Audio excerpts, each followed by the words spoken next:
Are you planning a trip to Istanbul? Then you have come to the right place. We're Jess and Miles, and whether you need help with where to stay, how to get around, what to eat, or what to do, we have you covered. Our goal is to help get you ready for your trip to Istanbul, no matter what stage of the planning process you are in. In today's video, we are going to do our best to tackle the very hot topic of just how expensive it is to visit Istanbul these days. We have debated making this video really for 2 years now. For one, because travel cost is very subjective, and for two, the prices here change so rapidly. But nevertheless, here it goes. How much does it cost to visit Istanbul? Can you still travel here on a budget? We're going to try and cover this in 4 sections. The first section is going to be all about the main sites and entry fees. In the second, we will talk about accommodations. The third will be about transportation, and the fourth will be about our personal favorite, the food. Before we jump in, we want to address a couple of things right off the bat, and that is that first, yes, prices have increased here over the past few years quite dramatically, especially the entry fees. There is no question that if we retraced our same exact steps from our first visit in 2021, it would be quite a bit more expensive today. But I'm sad to say, those days are long gone. Istanbul was the most visited city in the world in 2023. The word has gotten out about this incredible city, and the prices have certainly caught up to that popularity. Not to mention, inflation has hit Turkey particularly hard over the past few years. $1 was roughly 8 Turkish lira back in 2021, and it's now nearly 38 Turkish lira. We say all this just to help level set your expectations. Yes, your trip to Istanbul will cost you more now than if you were to have visited just a few years ago. But we do still think it can be done affordably, and we're going to do our very best to show you, so let's get started. And that brings us to our first topic, and we are going to go ahead and get the most painful one out of the way first and talk about entry fees and the cost of things to do in Istanbul. We actually just made an entire video on the historic sites in Istanbul and their entry fees in 2025, so we're not going to go into great detail on each one, but here's a snapshot of many of the main sites here in Istanbul and their most recent prices. On average, the paid historic sites here cost about $30 to get in, which will start to add up very quickly. If you are on a budget, you will definitely need to pick and choose the sites you visit a lot more than you would have in the past, but let's be serious, with 3 to 4 days here, you're not going to have time to visit everything anyway, so try not to get too disheartened by all the entry fees. And we do have some good news for you, and that is that a lot of things to see here in Istanbul are free. Most of the mosques are free to enter, the Grand Bazaar and Spice Bazaar are both free to enter. Exploring Istanbul's colorful and picturesque neighborhoods, also free. There are parks, nice walks, great sunset spots, all free. So our biggest recommendation, if you're on a budget, just prioritize your top 1 or 2 paid for sites, and then otherwise enjoy the many free things to do throughout the city. Of course, if you want to go on any kind of tour or hire a guide, that will come at an additional expense. A food tour, for example, can cost upwards of $135 a person, and hiring a private guide will cost you around $250 a day, excluding the entry fees. You might also consider a unique experience like a cooking class, which can cost around $80 a person, or maybe a Turkish coffee workshop for about $30 a person. Another tour we would highly recommend you consider is a Bosphorus boat cruise at sunset. These usually cost somewhere around $40 per person, and that's for one of the smaller group trips. No matter what, we always recommend you try and mix in an experience or two while you're here, so you don't spend your entire time just checking off a list of sites. Okay, moving right along, let's talk about accommodations, and we've got some great news for you on this topic. But real quick, we just wanted to say a huge thank you to the sponsor of today's video, Surfshark. Whether you are in your home country or traveling abroad, connecting to public or unsecured Wi-Fi puts your personal data at risk, and this is why it is so important to have a VPN. We have been using Surfshark for a few years now, and we love it. If you are not familiar with Surfshark or what a VPN is, VPN stands for Virtual Private Network. It is a privacy tool that encrypts your internet connection, keeping your data safe and secure. Beyond security, having a VPN can also ensure your internet experience is consistent no matter where you are. When you're traveling, some websites, social media platforms, or streaming services can be blocked depending on what country you are in. But with Surfshark, you can access your favorite content hassle-free. And one of the best things is that one subscription covers unlimited devices. Jess and I have both of our phones and our computers connected with just one account. As you prepare for your trip, you should strongly consider getting a VPN, and we have partnered with Surfshark to get you a very special offer. Just go to the link in the description to get up to 86% off, and with their 30-day money-back guarantee, there is zero risk to trying it out. Okay, let's get back to talking about accommodations. And the good news here is that there are tons of hotel options here in Istanbul, and there are still plenty of affordable places to stay. Let's, for kicks, look at an example. We're gonna go through the process of booking a place in Istanbul together. We always use booking.com, but that is just our personal preference. I'm screen recording this so you can see all of the steps. Okay, booking.com. She's quite the wizard when it comes to booking our accommodations. All right, where are you going? We're going to Istanbul. Okay, we're gonna pick 4 random dates in May. So this is not the height of the high season, and it's also not low season. It's kind of middle of the road. Obviously, the pricing is going to vary depending on the time of year that you visit. Okay, search. All right, we're gonna add in my favorite filters. That is a review score of 8.0 and 9.0 and above, because let's be serious, you should always avoid a sub 8.0 whenever possible. The other filters I usually do are private bathroom and air conditioning. Only show available properties. And finally, we are going to set our budget to $50 per night. Let's see what comes up. $50 a night. All right. So we're at 2,024 properties down to 139, but that is still over 139 properties that are under $50 a night. Let's see where these are. We're gonna show the map and zoom in to the Sultanahmet area. So in looking at this map view, there are still quite a few options on the southern peninsula in the Sultanahmet and Sirkeci area. Let's move over to the northern peninsula to the Galata neighborhood. Okay, so there's not as many options, but there are quite a few in the Taksim area. Let's see what happens if we increase to $60 a night. Okay, so a few more show up. So these places are not luxurious by any means, but as you can see, without a ton of effort, you can find a place for $50 and under per night, and that is without compromising at all on the location. We are talking the most touristy areas of the city. Of course, there are plenty of more expensive options that go up to thousands of dollars a night, but it really is incredible just how many affordable accommodation options that there are here. For those of you looking more in the middle range of accommodations, generally speaking, for some good quality accommodations right in the heart of the city, you're probably looking at around $80 up to about $150 a night. For name brand hotels like a Marriott, for example, you're probably looking more at like $200 to $300 a night. And again, if you're looking for luxury, the sky's the limit. As for public transit, the prices have, surprise, surprise, also increased. But even with the increases, in our opinion, it is still very affordable to get around the city using public transit. First things first, we recommend that you get an Istanbul card. The card itself costs 130 Turkish lira, and once you have the card and you load it up with some money, it will give you access to all of the public transit and even the public restrooms. With the Istanbul cart, the standard fares for the metros, buses, trams, and funiculars is 27 Turkish lira per ride. The Marmari is the train that takes you under the Bosphorus between Europe and Asia, and it costs about 59 Turkish lira for the full track fare.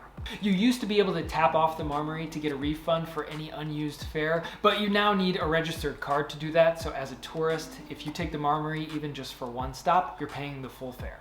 And finally, the ferry pricing depends on your route, but for the most popular routes, pricing varies from around 34 Turkish lira to 38 Turkish lira per ride. You also have the option to take taxis or Uber, but to be honest with you, we typically avoid taxis when at all possible. In most cases, we just don't find it to be necessary with how well connected the city is with public transit, and traffic here can be very crazy, so avoiding the surface streets can save you a lot of time. And that goes for the buses as well, because they're also on the surface streets, so if you're looking at public transit and debating between the metro or a bus, take the metro.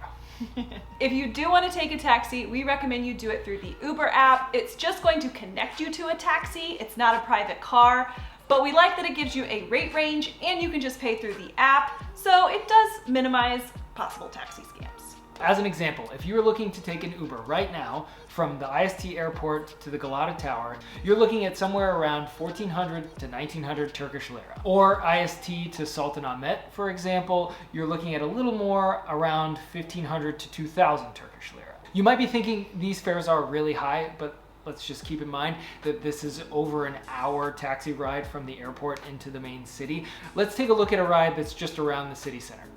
So if you go from somewhere around Taksim Square, for example, to the neighborhood of Balat, you're looking at around 230 to 280 Turkish lira. So taxi rates really aren't that bad for shorter rides, but even so, a great way to maximize your budget is to get familiar with the public transit system in Istanbul and also bring comfortable shoes so you are ready to cover some ground on foot. Moving right along, the final big expense we're going to talk about is the food. This topic is very subjective, but here's the bottom line. Eating here in Istanbul can still be very affordable. The key word here is can be. You can also go to places and spend just as much as you would in any other major city in the US or Europe, for example. When we eat out here, 9 times out of 10, it's at a more local restaurant outside of the tourist area. Most of the time, we typically spend around $10 to $15 total for the two of us, and that depends largely on what we order. Sometimes it's more, sometimes it's less. That's just an average for us. And I should say that at the local restaurants we typically eat at, they don't even serve alcohol, so that's another reason why we're able to do it so inexpensively. It doesn't include any kind of drink, not even a soda or anything. We bring our own water bottles. So that is a pretty big disclaimer. If you're ordering alcohol, it's obviously going to be a lot more expensive. And you're gonna have to eat at a restaurant that serves alcohol, and generally those are more expensive too. Of course, restaurants in the main touristy areas are going to come at higher prices, and Istanbul is a major metropolitan city, so you have fine dining and even Michelin star restaurants. So where you choose to eat is obviously going to have a very big impact on your budget, but like we already mentioned, in our neighborhood at least, we don't have to try too hard to have an entire meal for the two of us under $15 to maybe $20 total. This is definitely more than it was when we first came here, but in our opinion, it's still very reasonable. And I hear you. You aren't coming here to spend your entire time in our neighborhood eating at our favorite restaurants. We're here to tell you that it is still possible to stick to this range of $15 to $20 for two people in the more touristy areas if you know where to look. So let's run through some staple Turkish dishes that you have to try while you're here, some places to try them, including in the touristy areas, and how much you can expect to pay. Time to get to the good stuff. Hope you've stuck around. So let's start with breakfast. Honestly, breakfast may be included in your accommodation, so you may not feel the need to dedicate a morning to a full Turkish breakfast. So in this case, for something quick like simit, you can expect to pay 15 Turkish lira. You will see these stands all around the city, so this should not be too hard to find no matter where you are. You can also get Borek for around $3 to $4 per portion.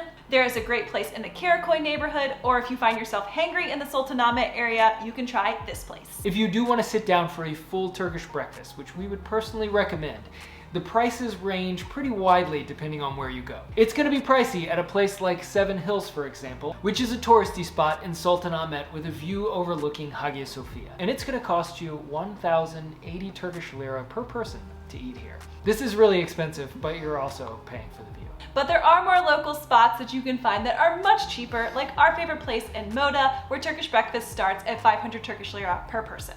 Or if you want to go to Breakfast Street in Beşiktaş, you're looking at around 720 Turkish lira for two people at this place we've been to a few different times. Doner is another popular must-try food while you are here. At our favorite neighborhood spot, a chicken doner will cost you about 90 Turkish lira.